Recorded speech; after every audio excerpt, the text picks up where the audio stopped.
Hey guys, तो आज हम पढ़ेंगे लाइंस एंड एंगल्स चैप्टर 6। ठीक है, पहले हम उसकी बेसिक चीजें पढ़ लेते हैं। तो सबसे पहले हम लेते हैं एंगल्स के बारे में पढ़ लेते हैं एक बारी।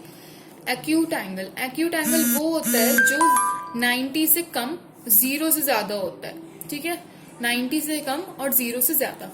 Right angle, right angle exact 90 degree right angle होता है। जो एंगल एग्जैक्ट 90 डिग्री फॉर्म करता है वो राइट एंगल होता है। ठीक है, ऑब्ट्यूज एंगल, ऑब्ट्यूज एंगल कौन सा होता है? 90 से ज्यादा, 180 से कम, वो ऑब्ट्यूज एंगल होता है। Straight angle, straight angle exact 180 degree का होता है। ठीक है, रिफ्लेक्स एंगल, रिफ्लेक्स एंगल कौन सा होता है? ठीक है, रिफ्लेक्स एंगल ध्यान से सुनना, जो एंगल 180 से ज्यादा बट 360 से कम, ठीक है, 180 से ज्यादा पर 360 से कम होता है, वो रिफ्लेक्स एंगल होता है। जैसे यहाँ पर ये पूरा एंगल 180, ये रिफ्लेक्स एंगल बना रहा है। ठीक है, ये पूरा एंगल रिफ्लेक्स एंगल बनाएगा। एडजेसेंट एंगल्स, एडजेसेंट एंगल्स कौन से होते हैं? जैसे जो जिन दो एंगल्स के आर्म कॉमन होता है, एक आर्म उनका कॉमन होता है, जैसे ये एडजेसेंट एंगल्स बना रहे हैं दोनों, क्योंकि इनका ये कॉमन आर्म है। ठीक है, अब लीनियर पेयर में क्या फर्क होता है और एडजेसेंट एंगल्स में क्या फर्क होता है? क्योंकि इसकी भी कॉमन आर्म है। लीनियर पेयर में जो दो एंगल्स होते हैं उनका सम हमेशा 180 डिग्री होता है। ठीक है, उनका सम हमेशा 180 डिग्री होता है। Vertically opposite angles, vertically opposite angles कौन से होते हैं? जो जब दो लाइंस इंटरसेक्ट करती हैं तो जो अपोजिट एंगल्स होते हैं, जैसे angle 1 is equal to angle 2, angle 3 is equal to angle 4। ठीक है, वो वर्टिकली ऑपोजिट एंगल्स होते हैं। जब दो लाइंस इंटरसेक्ट करती हैं तो जो अपोजिट एंगल्स होते हैं वो वर्टिकली ऑपोजिट एंगल्स होते हैं। ठीक है, coming on to theorem 1। Theorem 1 में क्या है? If two lines intersect each other, then vertically opposite angles are equal. तो इसमें जैसे हमने दो लाइंस ली जो इंटरसेक्ट कर रही हैं एक दूसरे को, ए बी सी डी, और ये पॉइंट ऑफ इंटरसेक्शन को मैंने ओ ले लिया। ठीक है, अब हमें प्रूव करना है, to prove that angle 1 is equal to angle 2, angle 3 is equal to angle 4। Angle 1 ये, एंगल 2, एंगल 3, एंगल 4। ठीक है, अब ध्यान से देखना, ये एंगल 3 और एंगल 1 लीनियर पेयर बना रहा है क्योंकि इनका एक आर्म सेम है। एंगल 3 और एंगल 1 लीनियर पेयर बना रहा है, that means angle 3 plus angle 1 is equal to 180 degree. और हमें हमेशा रीजन लिखना है वरना इसके मार्क्स कट जाते हैं। लीनियर पेयर, ठीक है, ये इसको हम इक्वेशन 1 ले लेते हैं। ठीक है, अब एंगल 3 और हमने 1 लिया था, अब हम एंगल 1 और 4 को देखते हैं। एंगल 1 प्लस एंगल 4 भी 180 डिग्री होंगे, इनका सम भी। क्यों? क्योंकि ये भी लीनियर पेयर है। ये इक्वेशन 2 है। अब गाइज क्या होता है, जैसे हमने देखा कि angle 3 plus angle 1 is equal to 180 degree and angle 1 plus angle 4 is equal to 180 degree. देखा जाए तो ये दोनों 180 डिग्री के इक्वल हैं। क्योंकि इनके RHS इक्वल हैं तो हम ये इन दोनों इक्वेशंस को देखकर लिख सकते हैं कि angle 3 plus angle 1 is equal to angle 1 plus angle 4। हाँ जी, तो इन दो इक्वेशन से हमें ये पता चल रहा है कि एंगल 3 प्लस एंगल 1 भी 180 है और एंगल 1 प्लस 4 भी 180 है। क्योंकि इनके RHS इक्वल हैं तो मैं इनको ऐसे लिख सकती हूँ। ठीक है, अब एंगल 1 और एंगल 1 दोनों साइड कॉमन है, ये कट हो जाएंगे, कैंसिल हो जाएंगे दोनों। तो angle 3 is equal to angle 4। ठीक है, एंगल 3 एंगल 4 के इक्वल हो जाएगा। सिमिलरली मैंने अभी यहाँ पे angle 3 is equal to 4 proof किया है, मैं ऐसे ही एंगल 1 इज इक्वल टू 2 भी प्रूफ कर सकती हूँ अगर मैं एंगल 1 प्लस 4 और एंगल 4 प्लस 2 करूँ। ठीक है, सिमिलरली हम इसमें लिखेंगे आगे, similarly we can proof that angle 1 is equal to angle 2। ठीक है, हमें क्वेश्चन में यही प्रूफ करना था कि अपोजिट एंगल्स इक्वल होते हैं और वो हमने प्रूफ कर दिया, hence proved.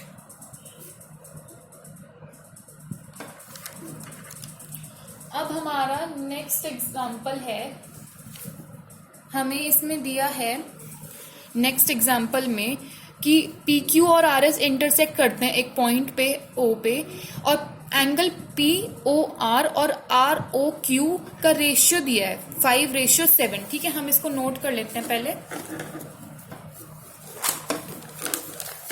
Example 1,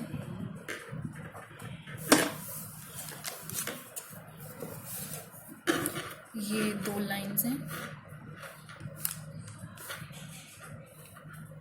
P R Q S and this is O। Given, हमेशा हमें हर क्वेश्चन के साथ लिखना होगा given, to proof and proof.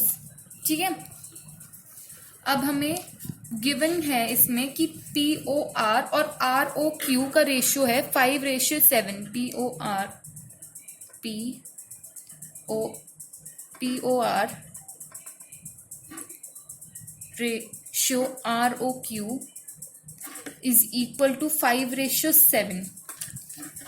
अब हमें इसमें सारे एंगल्स फाइंड करने हैं। ठीक है, अब हम जैसे हमें 5:7 दिया हुआ है इनका रेशियो दोनों एंगल्स का, तो हम इनका कॉमन रेशियो जो है x ले लेते हैं हमेशा। लेट, जब भी रेशियो दिया हो तो हम कॉमन रेशियो x ले लेते हैं। Let the common ratio be x। ठीक है, देयरफॉर अब हम ये 5:7 कॉमन रेशियो इनका हमने x ले लिया, तो एंगल पी ओ आर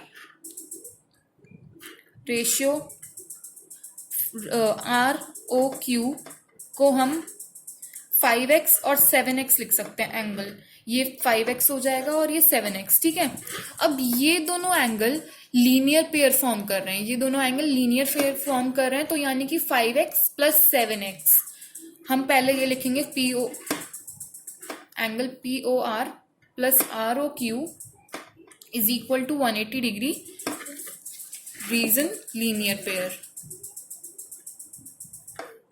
ठीक है, अब इनकी वैल्यूज पुट कर दी मैंने। पी ओ आर की 5x थी और आर ओ क्यू की 7x थी। 5x plus 7x is equal to 180, 12x is equal to 180, x is equal to 180 by 12, और x की वैल्यू हम यहाँ पे कैंसिल कर लेंगे। हाँ जी, तो हमारी वैल्यू आ गई x की 15। ठीक है, x की वैल्यू हमारे पास 15 आ गई, जिससे हम अपने एंगल्स निकाल लेंगे। हमें 2 एंगल्स निकालने थे, 5x 5 इंटू 15, और एक हमें निकालना था 7x 7 इंटू 15। ठीक है, ये हमारे दोनों एंगल्स निकल गए। ओके, अब हमारा नेक्स्ट एग्जाम्पल है in figure 6.10 ray OS stands on line POQ।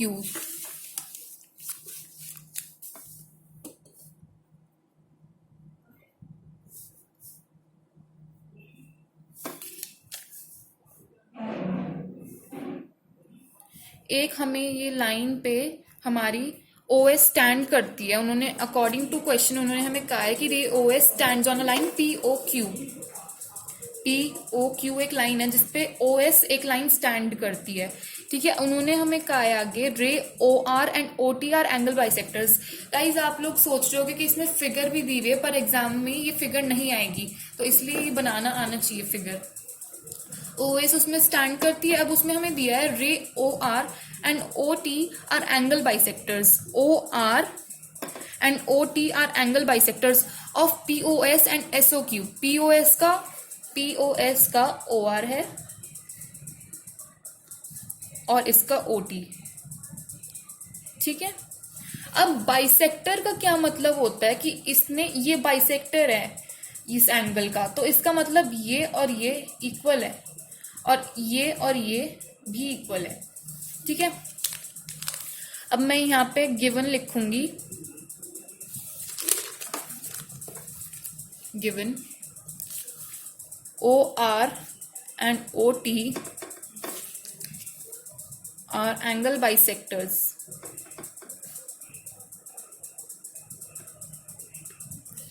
Therefore ये एंगल 1 ले लिया मैंने, angle 2, angle 1 is equal to angle 2, और ये एंगल 3 और 4, angle 3 is equal to angle 4. ठीक है. अब हमें इसमें आरओटी, एंगल आरओटी फाइंड करना था. उसके लिए हम क्या करेंगे, हमारे पास एंगल 1 और 2 इक्वल है और 3 और 4 इक्वल है.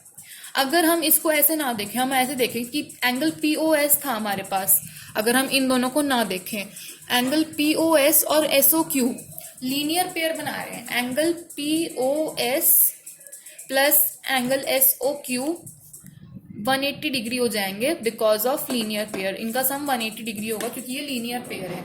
अब पीओएस का एंगल बाइसेक्टर था ओआर. ओआर ने उसको इक्वली डिवाइड करा एंगल 1 और 2 में. ठीक है. पीओएस का एंगल बाइसेक्टर था ओआर, जिसको इक्वली डिवाइड करा ये इक्वल डिवाइड करा दो एंगल्स में, एंगल 1 और 2 में, यानी कि एंगल 1 प्लस एंगल 2 पीओएस ही बन जाएगा. ठीक है. और एसओक्यू को मैं ऐसे ही angle 3 plus angle 4 is equal to 180 degree लिख सकती हूँ. अब मैंने यहाँ पे लिखा था एंगल 1 और 2 इक्वल है, तो इसका मतलब मैं एंगल 2 यहाँ पे एंगल 1 की जगह लिख रही हूँ. ठीक है. और एंगल 3 को मैंने 4 के इक्वल लिखा था, तो मैं यहाँ पे एंगल 3 प्लस एंगल 3 भी ले सकती हूँ. अब आप सोच रहे होगे कि मैंने यहाँ पे एंगल 4 और यहाँ पे एंगल 1 क्यों नहीं लिखा है 2 की जगह, क्योंकि मुझे आर ओ टी फॉर्म करना है एंगल 2 और 3 से. अभी आगे समझ में आ जाएगा. Angle 2 plus angle 2, 2 angle 2 plus angle 3 plus angle 3, 2 angle 3 is equal to 180 degree. इन दोनों में से मैं 2 कॉमन ले सकती हूँ. Angle 2 plus angle 3 is equal to 180 degree. ठीक है. Angle 2 plus angle 3 is equal to 180 upon 2. Angle 2 plus angle 3 is equal to 90 degree.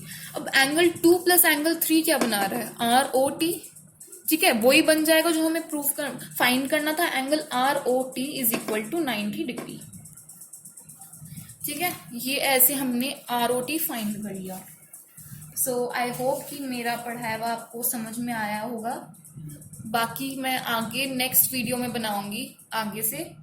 I will continue in next video. Okay, bye bye. Please like my video and subscribe it too. Thank you.